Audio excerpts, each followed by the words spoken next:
பிடிக்கணும்னா வேட்டக்காரன் வேணும். ஒருத்த இருக்கா?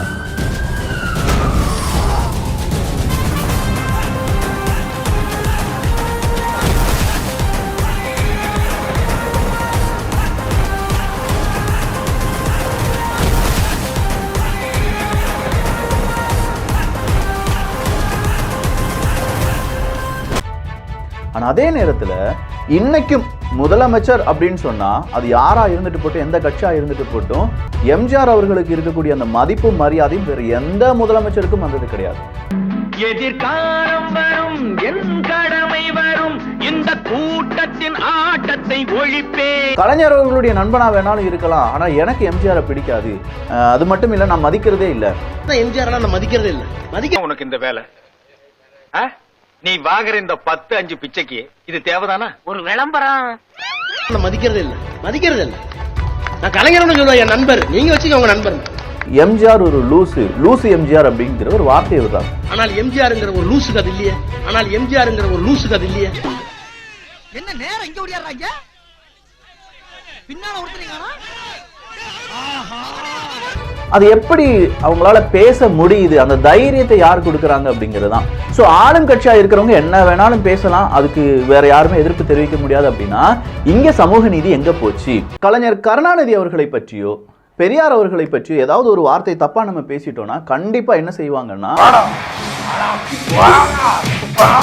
ஒரு காலகட்டத்திலையும் இந்த காலகட்டத்திலையும் யாராலும் அசைக்க முடியாத ஒரு தலைவராக இருப்பது யார் அப்படின்னு பாத்தீங்கன்னா எம்ஜிஆர் அவர்கள்.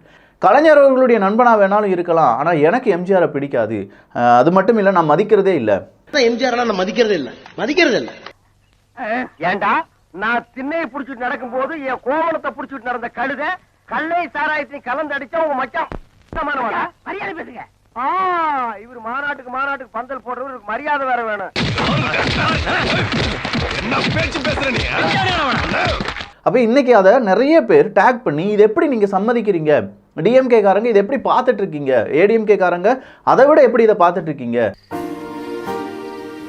அவ போய் 6 மாசம் ஆகுது.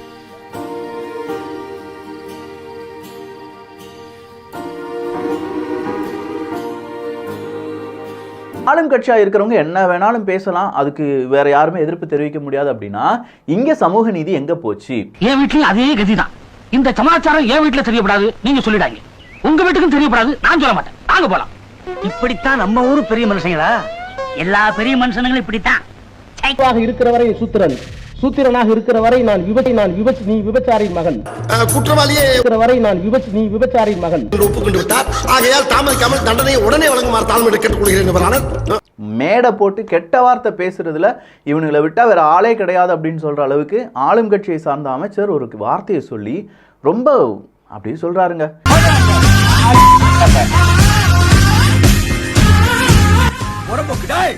அப்படி ஒரு காந்திங்கிற ஒரு பெயரை வைத்த கைத்தறி அமைச்சர் காந்தி அவர்களுடைய வீடியோ ஒன்று பயங்கர வைரல். அவர் நல்லதை பேசி வைரல் ஆச்சா அப்படின்னு பார்த்தா கிடையாது. அந்த இடத்துல அவர் ஒரு வார்த்தையை சொல்றார்.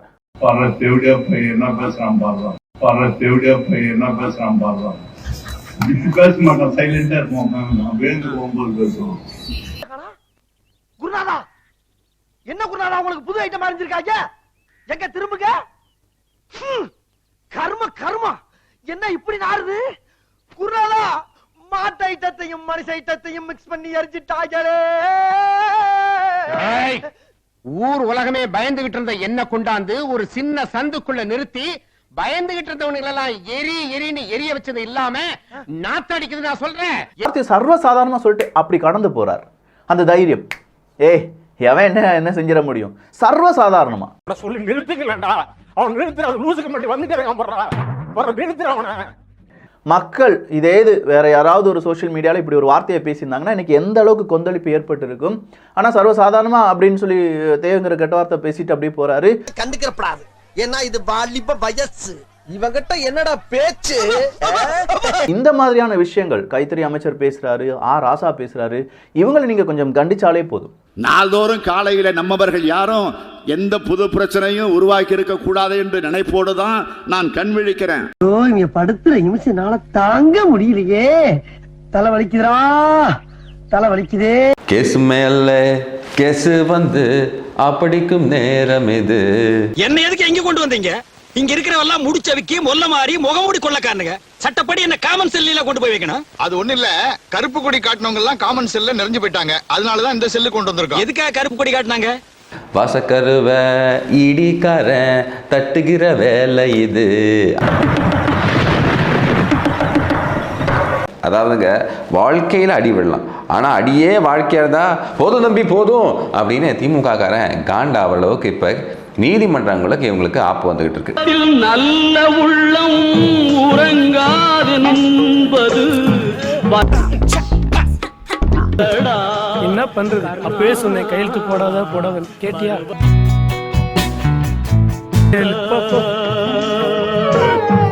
ஃபர்ஸ்ட் யாரை பற்றி பார்ப்போம் அப்படின்னு பார்த்தீங்கன்னா, நம்ம அண்ணன் பொன்முடி அவர்கள் தான்.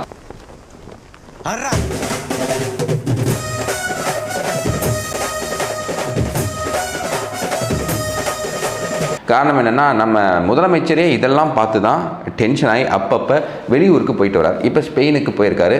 அங்கே நம்ம விக்கும் மீட் பண்ணியிருக்குன்னு யாரோ கமெண்ட் போட்டாங்க.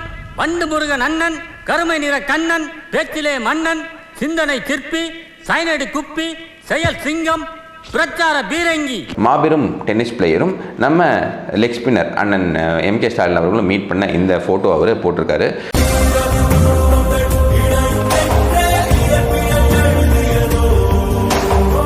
திரு எம்கே ஸ்டாலின் அவர்கள் என்ன பாஷையில் இவர் கூட பேசியிருப்பாரு அப்படின்னு நமக்கு தெரியல.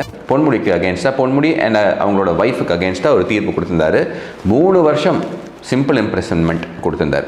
ஸோ இந்த தண்டனையை தடை விதிக்கணும் அப்படின்னு சொல்லிட்டு சுப்ரீம் கோர்ட்டுக்கு போறாங்க.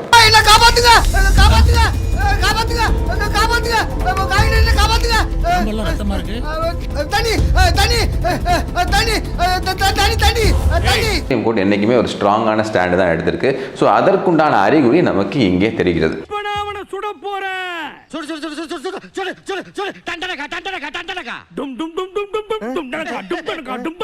இதுக்கு முன்னாடி மெடிக்கல் கிரவுண்ட்ஸ்ல கேட்டிருந்தாங்க.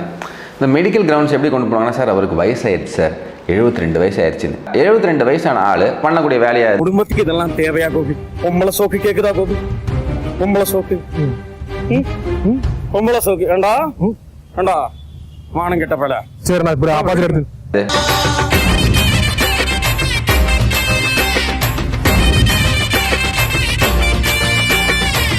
இதெல்லாம் ஜட்ஜி பார்த்துருப்பாங்களா இல்லையா?